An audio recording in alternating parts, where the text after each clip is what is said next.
കർത്താവ് നമ്മെ പഠിപ്പിക്കുന്ന കാര്യങ്ങൾ ജീവിതത്തിൽ പ്രാവർത്തികമാക്കുവാനും അതിനെ അംഗീകരിക്കുവാനും നാം തയ്യാറാകണം. ഇയ്യോബിൻ്റെ പുസ്തകം 12-ാം അധ്യായം 7-8 വാക്യങ്ങൾ. മൃഗങ്ങളോട് ചോദിക്ക, അവ നിന്നെ ഉപദേശിക്കും. ആകാശത്തിലെ പക്ഷികളോട് ചോദിക്ക, അവ പറഞ്ഞു തരും. അല്ല, ഭൂമിയോട് സംസാരിക്ക, അത് നിന്നെ ഉപദേശിക്കും. സമുദ്രത്തിലെ മത്സ്യം നിന്നോട് വിവരിക്കും. അതെ, നമുക്ക് ദൈവവചനം പഠിക്കുമ്പോൾ ആദ്യമായി മൃഗങ്ങളോട് ചോദിക്ക, അവ നിന്നെ ഉപദേശിക്കും. രണ്ടാമതായി ആകാശത്തിലെ പക്ഷികളോട് ചോദിക്ക, അവ പറഞ്ഞു തരും.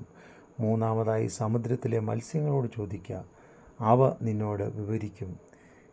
ചുരുക്കി പറഞ്ഞാൽ, നാം കാണുന്ന ചുറ്റുപാടുകളിലുള്ള എല്ലാം നമ്മെ ഉപദേശിക്കുകയും നമ്മെ നേർവഴിക്ക് നടത്തുവാൻ ശ്രമിക്കുകയും ചെയ്യുന്ന ഒന്നാണ്. നാം വ്യക്തമായി ദൈവവചനം പഠിക്കുമ്പോൾ മനസ്സിലാക്കണം, ദൈവത്തിൻ്റെ പ്രവാചകനായിരുന്ന ബിലെയാം സംഖ്യാപുസ്തകം 22-ാം അധ്യായത്തിൽ നമുക്ക് കാണുവാൻ കഴിയുന്നു. ദൈവഹിതം വിട്ട് താൻ മുൻപോട്ട് യാത്ര ചെയ്യുന്നു. എന്നാൽ 22-ാം അധ്യായം 28-30 വാക്യങ്ങളിൽ, നീ എന്നെ 3 പ്രാവശ്യം അടിപ്പാൻ ഞാൻ നിന്നോട് എന്തു ചെയ്തു എന്ന് ചോദിച്ചു.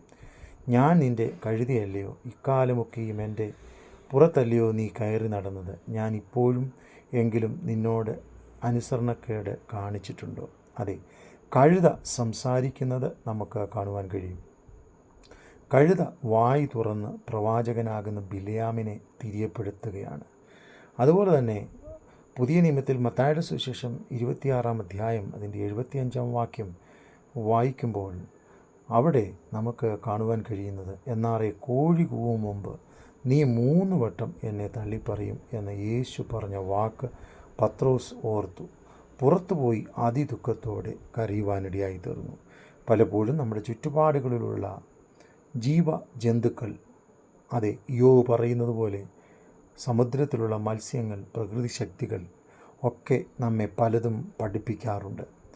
അതുപോലെ തന്നെ നമുക്ക് കാണുവാൻ കഴിയുന്നു, ദൈവം പറഞ്ഞ വാക്ക് അതേപോലെ അനുസരിക്കുന്നു യോനയെ വിഴുങ്ങിയ തിമിംഗലം. പലപ്പോഴും നമ്മുടെയും ജീവിതത്തിൽ ഇതുപോലെയാണ്. ജീവിതത്തിൽ ദൈവം പറയുന്ന വാക്കുകൾ നാം അനുസരിക്കുവാൻ തയ്യാറാകുമ്പോൾ ദൈവം നമ്മെ ചിലത് പഠിപ്പിക്കാറുണ്ട്. ആ പഠിപ്പിക്കപ്പെടുന്നത് നമ്മുടെ ജീവിതത്തിൽ അനുഗ്രഹത്തിന് കാരണമാകണമെങ്കിൽ ദൈവത്തിൻ്റെ വാക്ക് ശ്രദ്ധയോടെ നാം നമ്മുടെ ജീവിതത്തിൽ അംഗീകരിക്കുകയും അനുസരിക്കുകയും ചെയ്യണം. സങ്കീർത്തനം 50-10-11, കാട്ടിലെ സകല മൃഗവും പർവ്വതങ്ങളിലായിരിക്കുന്ന ജന്തുക്കളും എനിക്കുള്ളതേ ആകുന്നു. മലകളിലെ പക്ഷികളൊക്കെയും ഞാൻ അറിയുന്നു. വയലിലെ ജന്തുക്കളെയും എനിക്ക് അറിയാം. അതെ, ഇന്ന് ഈ ഭൂമിയിൽ കാണപ്പെടുന്ന സർവ്വചരാചരങ്ങളെയും സൃഷ്ടിച്ച സർവശക്തനാകുന്ന ദൈവം നമ്മെ ഉപദേശിച്ച് വേണ്ടുന്ന വഴി നമ്മെ നടത്തുവാൻ സർവശക്തനാണ്.